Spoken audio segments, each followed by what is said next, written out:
The clicking heels of a visitor echo off the marble floor of a special place. Generations ago, on the day this Cleveland place first opened, thousands of pairs of feet walked this route. This is a place in Cleveland built, sadly, because of the murder of an American leader from Cleveland. During his life, he actually stated that he wanted to be buried at Lakeview Cemetery. Our story both begins and ends in Cleveland, but its middle chapter winds through the American presidency, the White House in Washington, D.C. The final chapter is the city's Lakeview Cemetery, final resting place of a president who was murdered. This is the memorial to President James A. Garfield, who was from Mentor, Ohio, and was murdered by a deranged assassin who fired a bullet in 1881. When the body of the 20th president was first brought to Lakeview Cemetery, it was to a temporary vault. 8 years later came completion of a permanent memorial building. The body of James A. Garfield was moved here.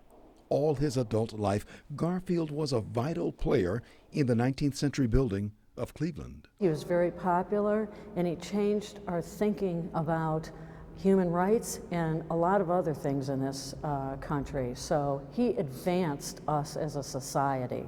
A sealed casket bears the body of President Garfield. The monument is open to the public only April to mid-November.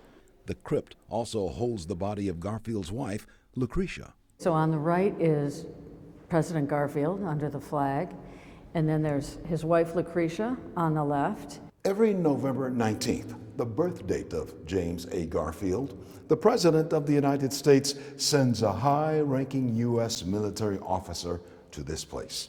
The officer brings with him a wreath to be laid at this place.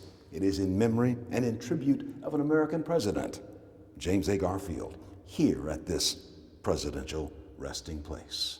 Garfield had been president for only 4 months when he was shot.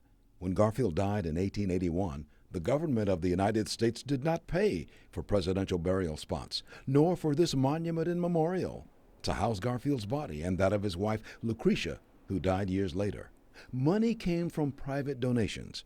Records show $300,000, which would equal $8 million in today's money, was collected for construction in Cleveland's Lakeview Cemetery. I think sometimes we forget all of the culture and historical things that are around us in Cleveland.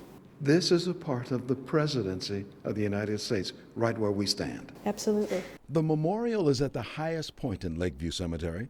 Ohio's James A. Garfield was the last American president born in a log cabin. Stopped by an assassin's bullet at a Washington, D.C. railroad station, the president died weeks later.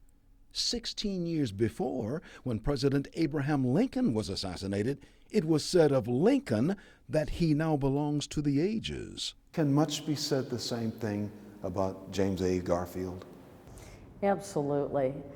But I'd like to claim him first for Cleveland and then the ages. In a corner of Cleveland rests a political son of the city who was elected to the White House to lead the nation, President James A. Garfield, whose body in a sealed casket lies in state 135 years after the news went out of the murder of a president.